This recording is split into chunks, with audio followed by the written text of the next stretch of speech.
Hello everyone and welcome to an aspirants journey.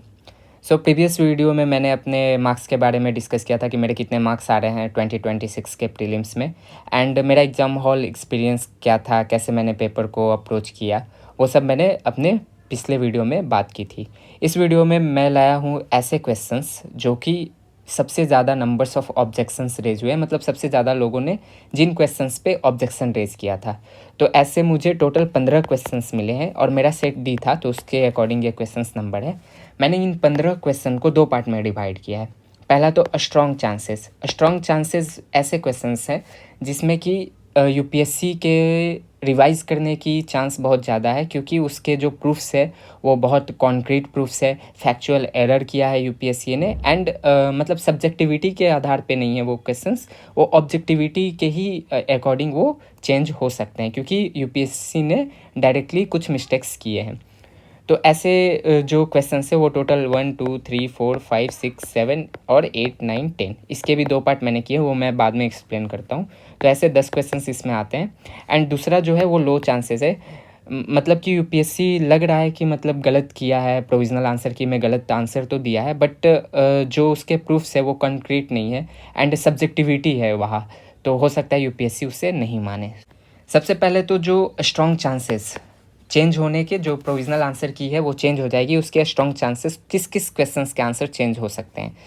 तो जो सबसे पहला क्वेश्चन जो सेट डी के अकॉर्डिंग है वो है कि फर्स्ट नंबर ही क्वेश्चन, ये जो हिस्ट्री का क्वेश्चन था प्लीस्टोसीन पीरियड वाला, इसमें जो यूपीएससी का आंसर की है वो बोलता है कि डी आंसर होगा, मतलब कि ओनली 3 ये सही होगा यूपीएससी के अकॉर्डिंग।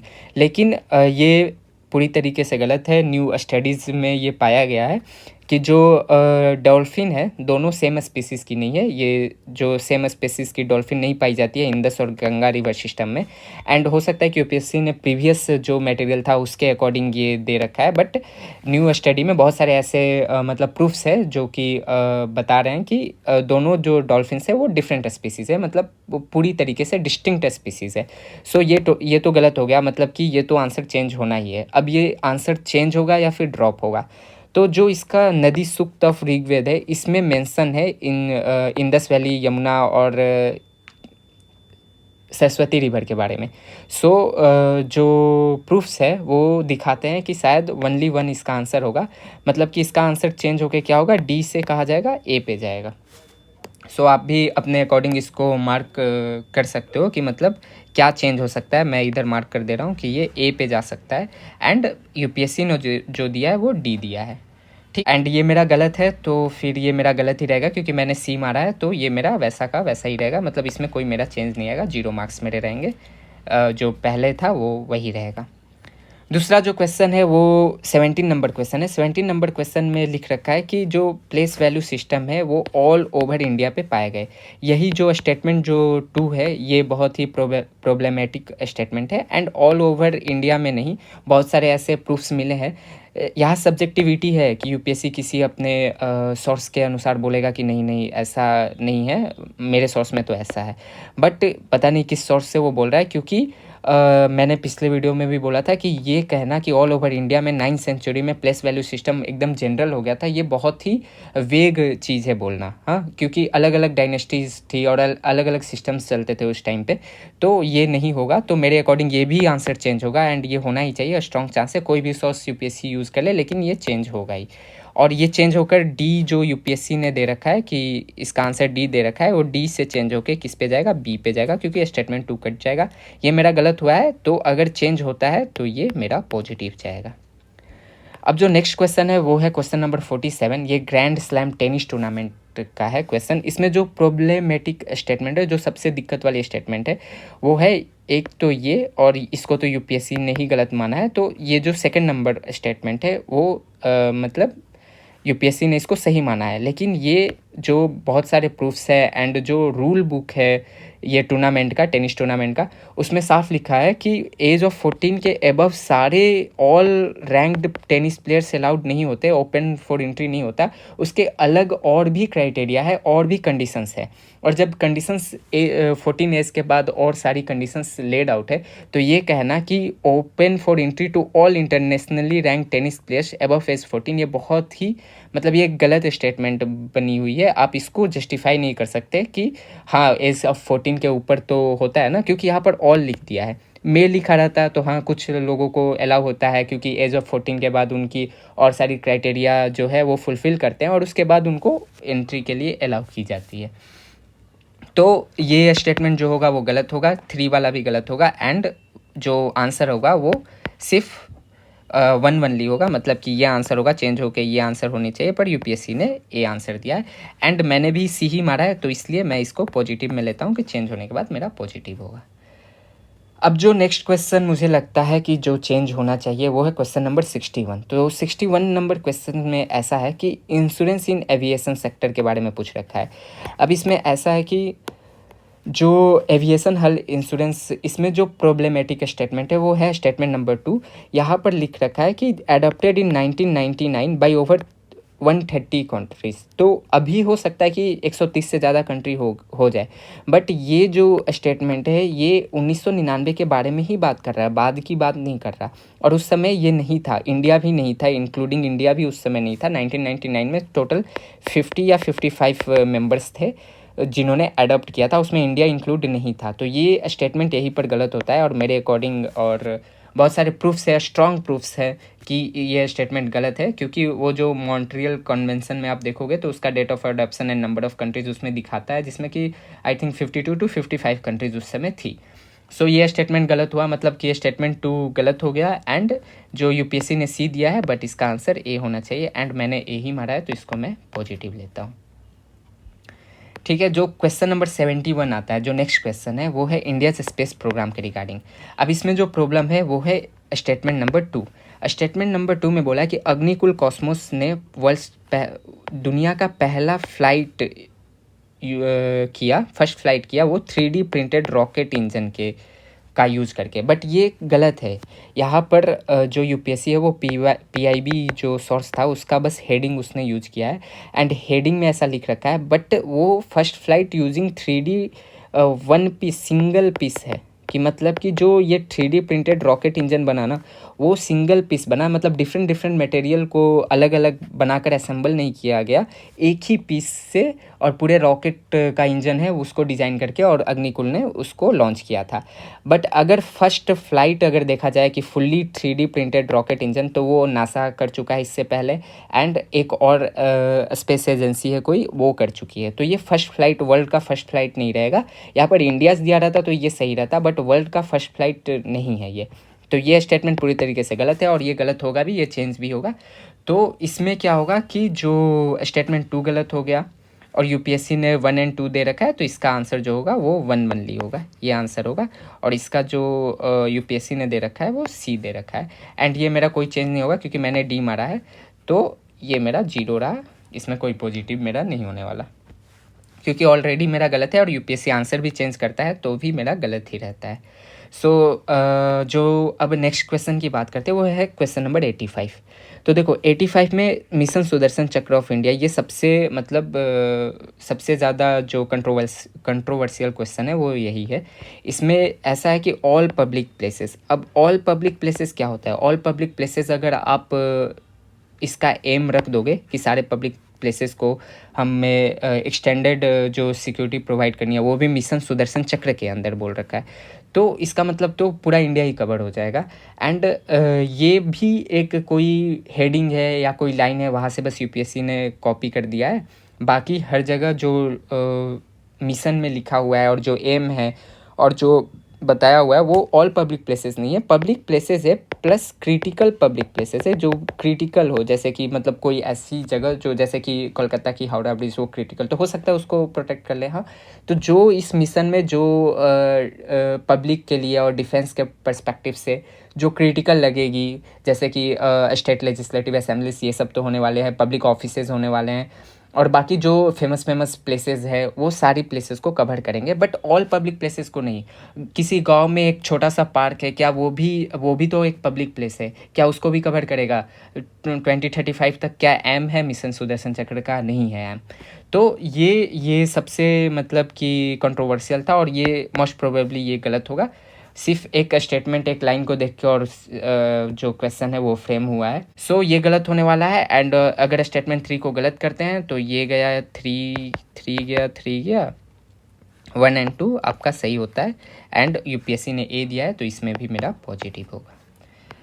अब जो 87 नंबर क्वेश्चन है वो भी मतलब कंट्रोवर्शियल है। पहला तो गलत ही है, क्योंकि कॉग्निजेबल एंड नॉन कॉग्निजेबल दोनों ऑफेंसेस के बारे में नहीं है, नॉन कॉग्निजेबल नहीं होता है, ठीक। तो ये गलत स्टेटमेंट है। और तीसरा भी गलत है कि ऑब्लिगेटरी नहीं है कि सिर्फ जो इलेक्ट्रॉनिकली ही देना है। कोई जाकर और इन्फॉर्मेंट अगर इंफॉर्मेशन को सामने से देता है तो उसको मना नहीं किया जाएगा। एंड मतलब ये बहुत ही एक्सट्रीम बात हो गई कि आप ऑब्लिगेटरी है कि आप इलेक्ट्रॉनिकली ही दो। तो 1 एंड 3 तो गलत गया। एंड यूपीएससी के अकॉर्डिंग क्या है कि जो उन्होंने बोला कि आंसर 2 होगा। अब देखो 2 में भी जो प्रॉब्लम आ रही है वो ये आ रही है कि जो ऑफिसर इंचार्ज है of the police station where 0 FIR has been launched में with the permission of the competent, इसमें बोल रखा है कि 0 एफआईआर लॉन्च हो चुका है, उसके बाद जो ऑफिसर इंचार्ज होगा वो कॉम्पिटेंट अथॉरिटी के परमिशन से इंक्वायरी करेगा। बट जो बीएनएसएस 2023 में लिखा गया उसमें ऐसा है कि जब लॉन्च हुआ उस समय नहीं, जब इन्फॉर्मेशन मिली तभी। लॉन्च होने से पहले एफआईआर लॉन्च नहीं करेगा, होने से पहले वो परमिशन लेकर और इंक्वायरी करेगा कि क्या ये एफआईआर सही है। मतलब कोई 0 एफआईआर में बस इस बेसिस पे कि कोई आकर बोल दिया, उस बेसिस पे एफआईआर रजिस्टर नहीं होती है। इसीलिए तो इसको 0 एफआईआर बोलते हैं, क्योंकि वो लॉन्च होने से पहले ही थोड़ी इंक्वायरी होती है। एंड साथ में जो दूसरा चीज़ है कि इसका जो हिंदी का जो ट्रांसलेशन है वो भी गलत है। इंक्वायरी का मतलब जांच होता है, लेकिन उसमें उन्होंने अन्वेषण दिया है जो कि इन्वेस्टिगेशन होता है। सो जो इसका ट्रांसलेशन है वो भी एरर है, तो इसके कारण ये भी गलत है और कोई स्टेटमेंट मिल नहीं रहा, नन है नहीं। तो इसमें क्या होगा, ये ड्रॉप हो जाएगा। तो ये ड्रॉप होगा तो मेरा जो सही हुआ है वो माइनस होगा, मोस्ट प्रोबेबली माइनस भी नहीं होगा तो ड्रॉप होगा वो। मतलब कि ये मेरा सही हुआ है बट ये ड्रॉप हो जाएगा। एंड जो अब ये तो टोटल 7 क्वेश्चंस हुए, ठीक। ये टोटल 7 क्वेश्चंस हुए जो मुझे लगता है कि मतलब स्ट्रॉन्ग प्रूफ्स है इसके रिगार्डिंग कि ये चेंज होने चाहिए एंड यूपीएससी को कंसीडर करना ही पड़ेगा, नहीं करेगा तो लोग कोर्ट जाएंगे। सो ये 7 क्वेश्चंस मुझे ऐसे लग रहे हैं कि मतलब स्ट्रॉन्ग सजेशंस है कि चेंज होने चाहिए। अब इसमें 3 और क्वेश्चंस है, ये 3 question 20 number, 51 number and 79 number. But इसको मैंने अलग से रखा है, डिवाइड करके रखा है, क्योंकि मुझे लगता है कि इसके प्रूफ्स तो है लेकिन इसमें सब्जेक्टिविटी ज़्यादा है, और जब तक आप फैक्चुअल प्रूफ ना दो, जब तक स्ट्रॉन्ग एविडेंस ना दो, तब तक यूपीएससी नहीं मानेगा। तो ये स्ट्रॉन्ग होनी चाहिए चेंज, तो मतलब होना चाहिए, प्रूफ भी है, सब कुछ है, लेकिन यूपीएससी के पास भी अपनी प्रूफ होगी और हो सकता है वो वही माने। हाँ, तो जब तक आप उसको कॉन्ट्राडिक्ट नहीं करोगे, पूरे तरीके से गलत नहीं करोगे, तब तक वो चेंज नहीं करेगा। इस बेसिस पे मैंने इसको अलग ही रखा है, लेकिन चेंज होने चाहिए बट यूपीएससी नहीं मानेगा, ऐसा मेरा मानना है। तो इसमें जो है ये है क्वेश्चन नंबर 20। इसमें जो था कि इरिगेशन के बारे में था और उसके अकॉर्डिंग सपोर्ट, कौन सा स्टेटमेंट सपोर्ट करता है। तो इसमें जो स्टेटमेंट मुझे जो गलत लग रहा है वो है कि ये जो है there is evidence in Rigveda of use of अस्म चक्र। इसका जो डेफिनेशन क्वेश्चन में दे रखा है ना, स्टोन पुली व्हील, ये सही है।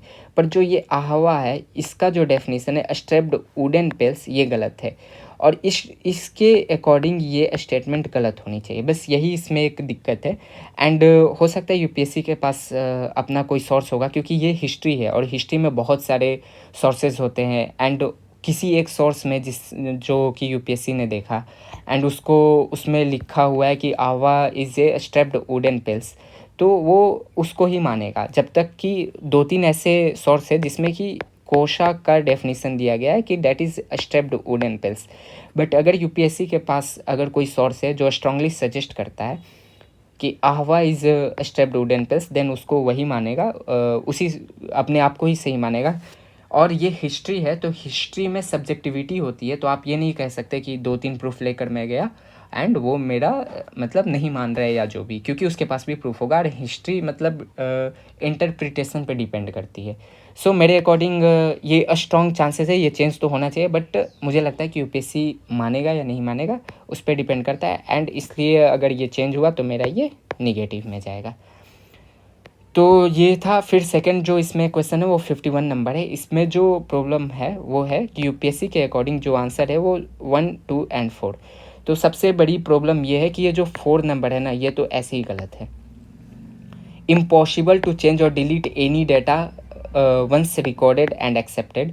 ऐसा नहीं है, इम्पॉसिबल टू चेंज तो नहीं है, चेंज कर सकते हो, एक्सेप्ट हो या रिकॉर्ड हो, कुछ तो मतलब चेंज करने का स्कोप रहता है। डिफ़िकल्ट होता है, बहुत ज़्यादा डिफ़िकल्ट होता है, बट चेंज है। इम्पॉसिबल इसको बहुत एक्सट्रीम पे लेके गया। और अगर 4 को आप कैंसिल कर देते हो ना, ये सारे स्टेटमेंट चले जाते हैं एंड 1 एंड 3 बचता है। अब इसमें ये प्रॉब्लम है कि 1 एंड 3 क्या सही है या फिर ये क्वेश्चन ड्रॉप होने चाहिए। तो देखो, स्टेटमेंट 1 को अगर एनालाइज करें तो रिकॉर्ड स्टोर्ड इन डाटाबेस में be made visible to relevant stakeholders without risk of alteration. अब ये आपको लगेगा कि ये जो है ये बहुत ही एक्सट्रीम बात कर रहा है कि विदाउट रिस्क ऑफ अल्टरेशन नहीं कर सकते।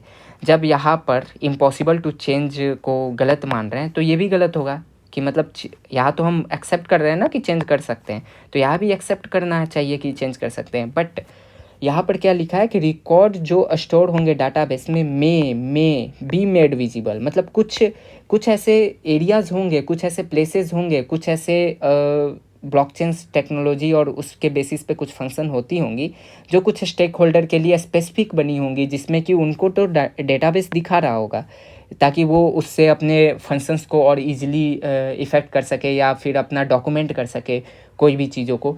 लेकिन वो अल्टर नहीं कर सकते हैं, मीन्स अकाउंटेबिलिटी रहे, ट्रांसपेरेंसी रहे, वो अल्टर नहीं कर सके, लेकिन उनको इन्फॉर्मेशन दिखा रहा होगा। हाँ, यही तो बोल रहा है कि may be made visible. Database जो है उसको लोगों को कुछ स्टेक होल्डर, रेलेवेंट जो स्टेक होल्डर है, तो देखो ये डाइल्यूट कर दिया, जो मे है वो इस स्टेटमेंट को डाइल्यूट कर दिया। ये यूनिवर्सल नहीं बोल रहा है कि विदाउट रिस्क ऑफ अल्टरेशन मतलब कर ही नहीं सकते। कुछ ऐसे ब्लॉकचेन्स हो सकते हैं, टेक्नोलॉजी हो सकती है, जैसे ये कंसोर्टियम ब्लॉकचेन में ही ऐसा होता है कि इसमें जो डेटाबेस है उसका रिकॉर्ड शो करता है बट वो चेंज नहीं कर सकते हैं। सो ये स्टेटमेंट सही है, ठीक, क्योंकि मैं इसको डाइल्यूट कर रहा है। अब तीसरे स्टेटमेंट को हम देखते हैं, तो तीसरा स्टेटमेंट भी सही है। कंसोर्टियम ब्लॉकचेन का ये डेफिनेशन ही है।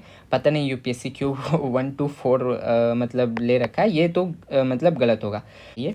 एंड इसके आधार पर अगर हम बोले तो ये जो 1 and 3 जो है वो स्टेटमेंट सही होगा, मैंने भी यही मारा है एंड ये मेरा पॉजिटिव जाना चाहिए। बट स्टिल मतलब मेरे को लगता है कि यूपीएससी क्या माने क्या ड्रॉप करेगा या फिर फोर्थ स्टेटमेंट तो गलत ही है। हाँ, तो ये भी चेंज होगा, इसको भी स्ट्रॉन्ग में ले सकते हो। अब जो 79 नंबर क्वेश्चन है ये भी प्रॉब्लमेटिक है। क्यों? क्योंकि यहाँ पर लिखा है to which X was not convinced. अब एक्स कन्विंस्ड नहीं था। अब इसको यूपीएससी ने माना कि एक्स कन्विंस नहीं था, मतलब कि एक्स ने डिनाई किया। बट कन्विंस नहीं था इसका मतलब ये थोड़ी कि वो डिनाई कर रहा है, आप उसको कन्विंस नहीं कर पाए। वाई ने जो बोला उसकी बातों से एक्स कन्विंस नहीं हुआ, इसका ये मतलब नहीं कि एक्स डिनाई कर रहा है। बट एक तरीके से आप सोचोगे तो ये भी मतलब निकलेगा कि वो डिनाई कर रहा है। कन्विंस नहीं है तो इसका मतलब क्या हुआ कि वो डिनाई ही कर रहा है ना। लेकिन अगर आप देखो ये एग्ज़ाम है और इसमें अगर मैं देख रहा हूँ कोई स्टूडेंट, 2 स्टूडेंट है, उसने एक बार में सोचा कि एक्स वाज नॉट कन्विंस्ड नहीं था, इसका मतलब कि वो डिनाई नहीं किया, बट वो कन्विंस नहीं था कि मतलब मेरे अकॉर्डिंग ये सही नहीं है या फिर मैं कन्विंस नहीं हूँ तुम्हारे बातों से, तुम कुछ और प्रूफ दो, कुछ और बताओ तो मैं कन्विंस हो जाऊँगा मे बी। तो यहाँ पर जो नॉट कन्विंस्ड है ना, ये स्पेसिफाई नहीं कर रहा कि या तो गलत है, उसको डिनाई कर रहा है, या उसको एक्सेप्ट कर रहा है, ये बीच में छोड़ रहा है। अब ये डिपेंड करता है एग्जामिनर पे और स्टूडेंट पे कि वो इसको किस वे में लेते हैं। मैंने इसको लिया है कि to which X was not convinced, मैंने तो लिया है कि भाई दोनों करेक्ट है, एक्स कन्विंस्ड नहीं था बट एक्स ने डिनाई भी तो नहीं किया, मैंने ये लेकर सी मारा है। एंड यूपीएससी ने इसका इंटरप्रिटेशन लिया है कि एक्स कन्विंस नहीं था, इसका मतलब कि एक्स ने उस चीज़ को डिनाई किया, वाई के व्यू को डिनाई किया। तो यूपीएससी ने वाई के व्यू को डिनाइड माना और मेरे अकॉर्डिंग जो लगता है कि वो दोनों के व्यूज़ जो है वो करेक्ट है, but x was not convinced, that means कि वो कन्विंस नहीं हुआ। इतनी सारी बातें वाई ने बोली एंड उसमें एक जो पॉइंट था उससे एक्स कन्विंस नहीं हुआ, बस इतनी सी बात है। अगर यहाँ ये लिख रखा रहता ना कि to which X was X denied ना, तो ये साफ इसको शो करता है कि एक्स ने डिनाई किया वाई के व्यू को। एंड ये मेरे अकॉर्डिंग तो मतलब यूपीएससी के अकॉर्डिंग डी है, मेरे अकॉर्डिंग सी होना चाहिए, बट इसको मैं पॉजिटिव तो लिख रहा, लेकिन शायद यूपीएससी इस चीज़ को नहीं माने, इसलिए इन 3 क्वेश्चंस को मैंने राइट साइड में डिवाइडर के बाद रखा।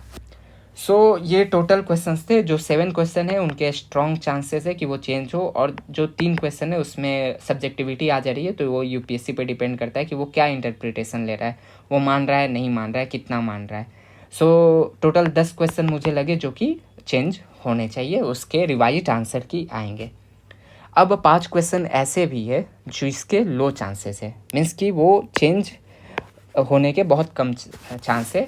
प्रूफ है बट वो बस आकलन पे है, और उसके स्ट्रॉन्ग प्रूफ्स नहीं है, और स्ट्रॉन्ग प्रूफ्स भी है तो सब्जेक्टिविटी है, यूपीएससी के पास भी प्रूफ्स होंगे एंड वो उस पर नहीं कर सकता, हो सकता है कि वो चेंज ना करे। सबसे पहला क्वेश्चन जो है वो 29 नंबर जो लेक तुर्काना है उसके बारे में पूछा है। तो इसमें जो सबसे प्रॉब्लमेटिक स्टेटमेंट है ना, वो स्टेटमेंट नंबर 3 इसमें है कि the lake is listed as UNESCO world heritage site. तो ये वाला जो स्टेटमेंट है वो लोग बोल रहे हैं कि ये गलत है, क्योंकि यूनेस्को वर्ल्ड हेरिटेज साइट पूरी लेक नहीं लिस्टेड है।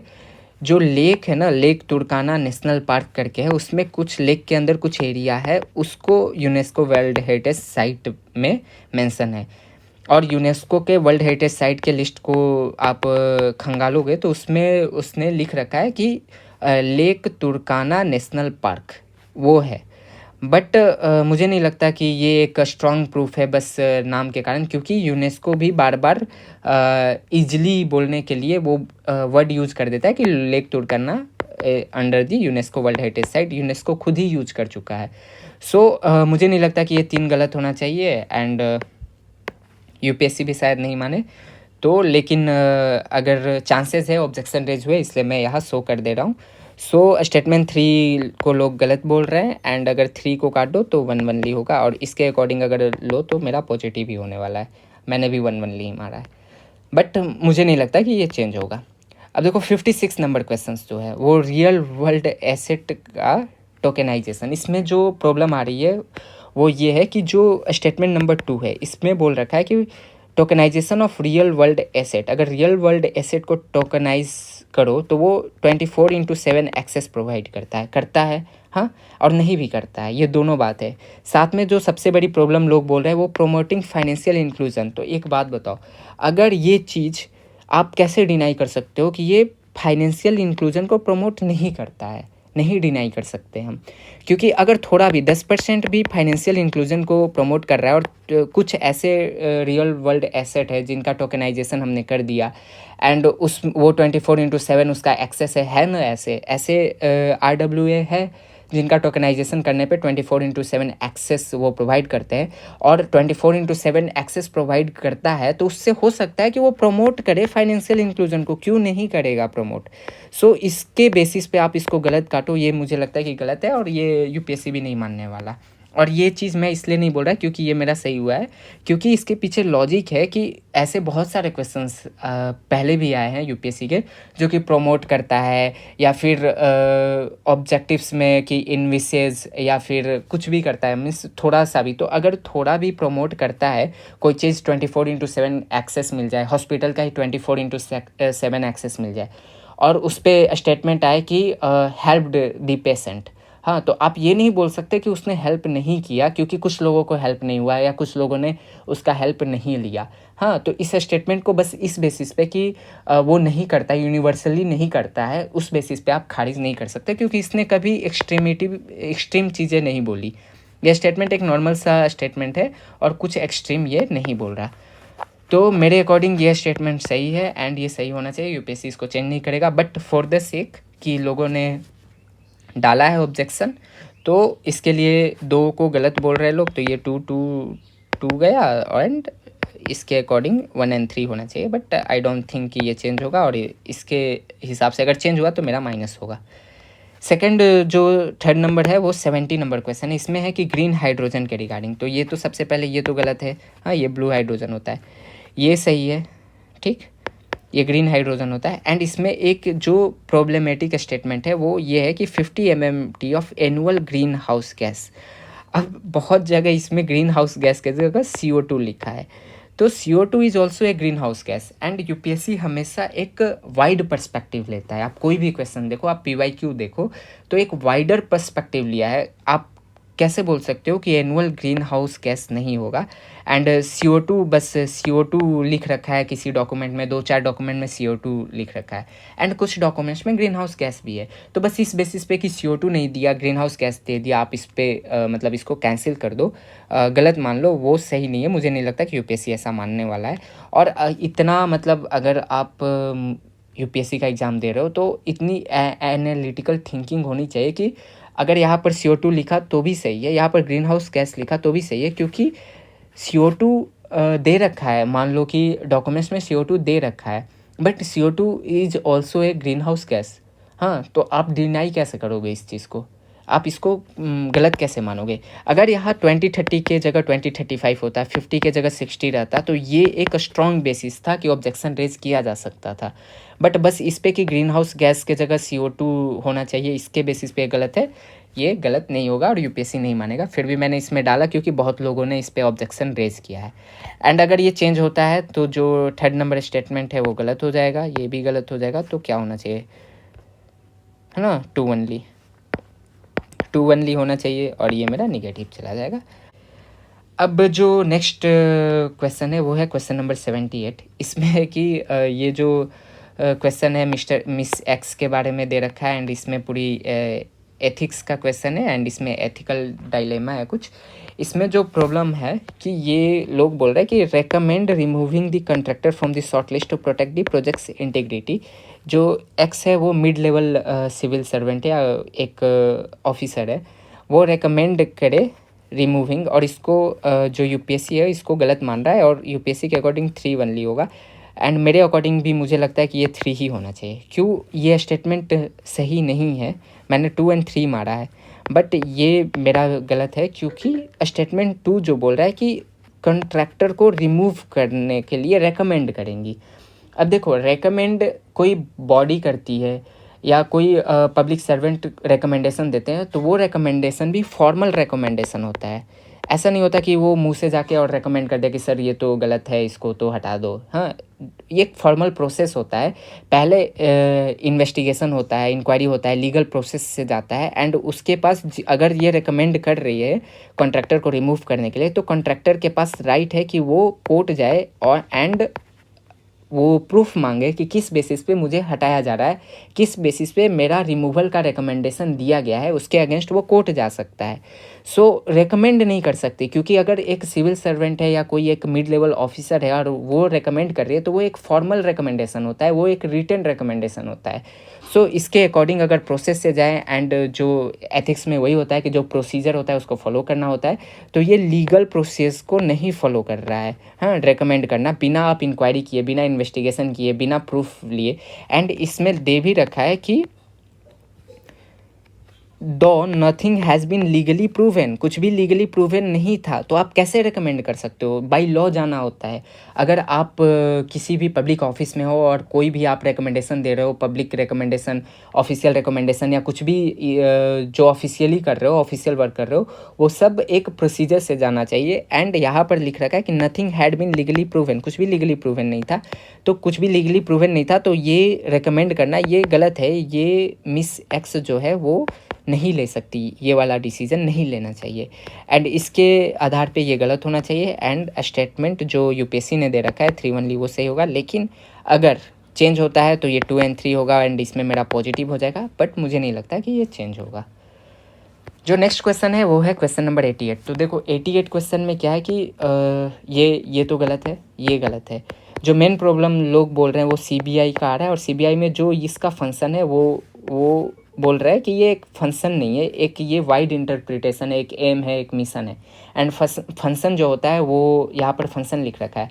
तो जो फंक्शन जो होता है वो ऑफिशियल जो लिख रखा है जो CEIB ने जो ऑफिशियली अपने साइट पे दे रखा है वो फंक्शन को लेना चाहिए, मीन्स ऑफिशियल टर्म को लेना चाहिए, ऐसा बोल रखा है। बट ऐसा नहीं होता, प्रीवियस ईयर के क्वेश्चंस भी आप निकाल के देख लो तो ऐसा नहीं होता कि ऑफिशियल एकदम ऑफिशियली चीज़ों को ले रखा है। इसमें कोई भी चीज़ निगेटिव नहीं बोली गई। To preserve values in public life and ensure health of national economy, ठीक।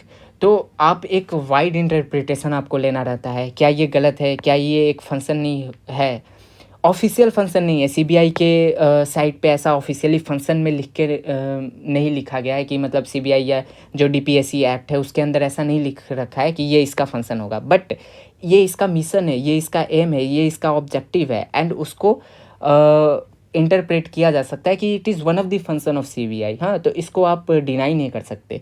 सो मेरा यही मतलब इस क्वेश्चन में यही थिंकिंग है कि इसको हम डिनाई नहीं कर सकते कि ये फंक्शन नहीं होगा। बट अगर डिनाई करते हैं एंड इस पर ऑब्जेक्शन रेज हुआ एंड UPSC इसको कंसीडर करती है तो इसका आंसर नन होना चाहिए।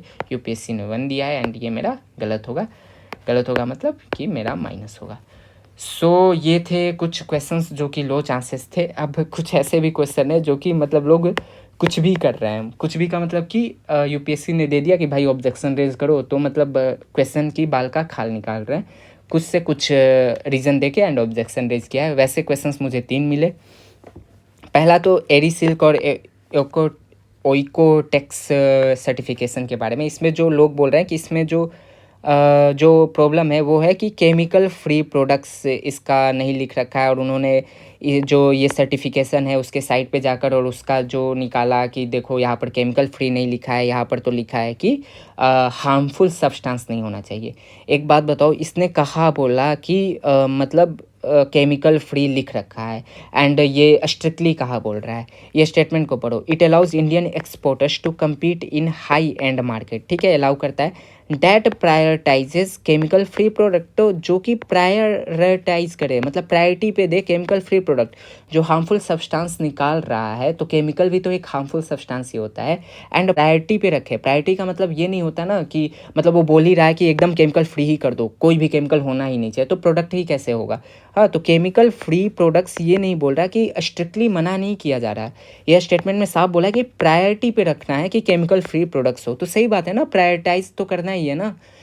वरना फिर हार्मफुल सब्सटेंस क्या होता है, केमिकल ही होता है, केमिकल नहीं होना चाहिए। बहुत सारे हार्मफुल सब्सटेंस होते हैं, उसमें एक केमिकल भी आता है।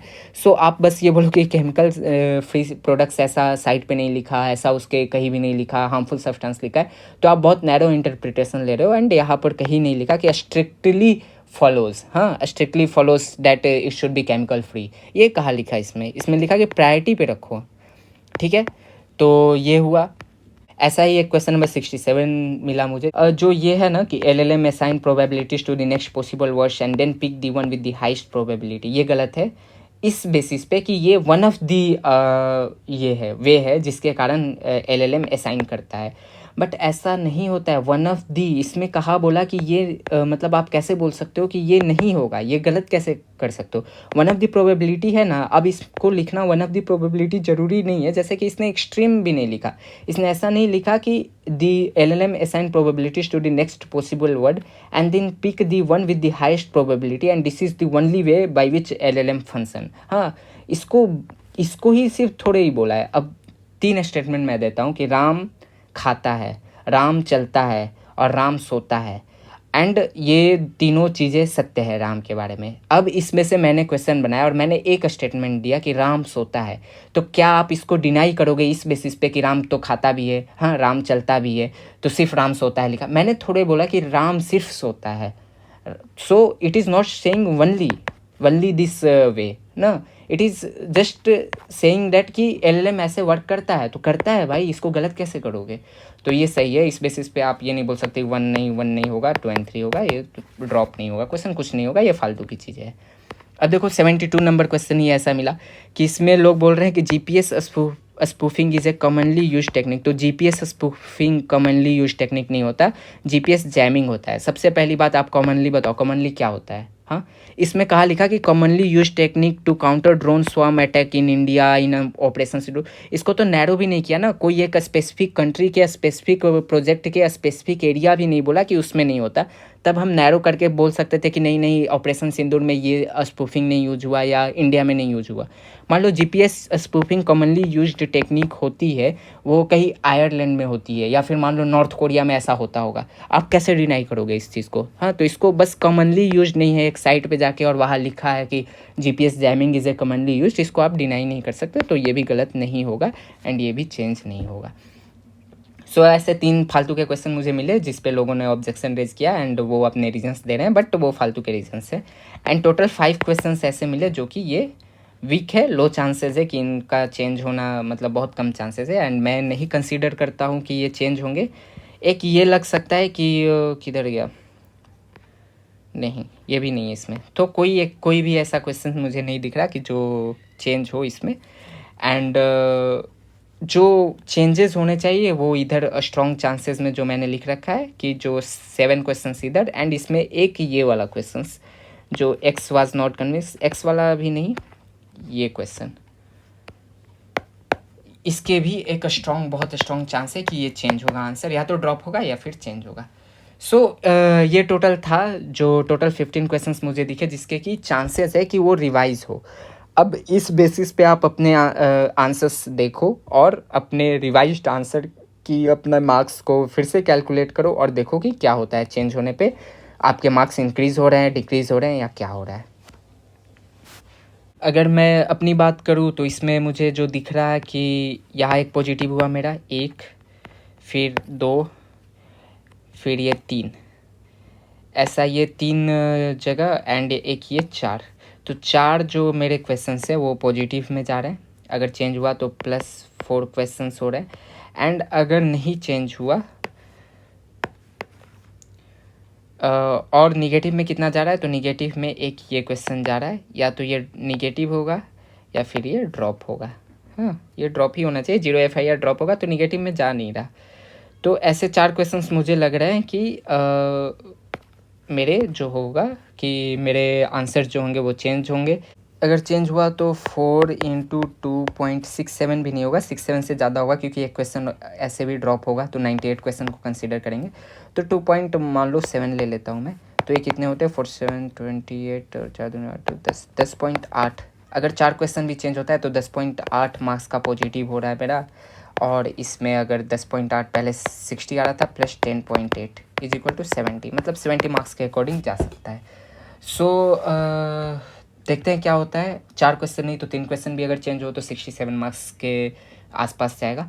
सो चेंज तो होगा, एटलीस्ट 3 या 4 क्वेश्चंस तो चेंज होंगे एंड मेरे अकॉर्डिंग ये 7 क्वेश्चंस जो 7 क्वेश्चंस मैंने दिए स्ट्रॉन्ग चांसेस है कि ये मतलब चेंज होना चाहिए, होगा ही। इसके अकॉर्डिंग आप अपने आंसर्स फिर से कैलकुलेट कर लो। आई होप आपको ये सारी चीज़ें समझ में आई होगी एंड अगर आपको भी लगता है कि कुछ मैंने मिस किया एंड कुछ मैंने ऐसा कुछ इसमें ऐसा चीज़ मिस कर दिया जो कि मतलब इम्पॉर्टेंट था, तो आप कमेंट सेक्शन में बता सकते हो। आप अपने ओपिनियंस भी बता सकते हो, अपने मार्क्स भी बता सकते हो। सो मिलते हैं फिर नेक्स्ट वीडियो में, टिल देन बाय बाय।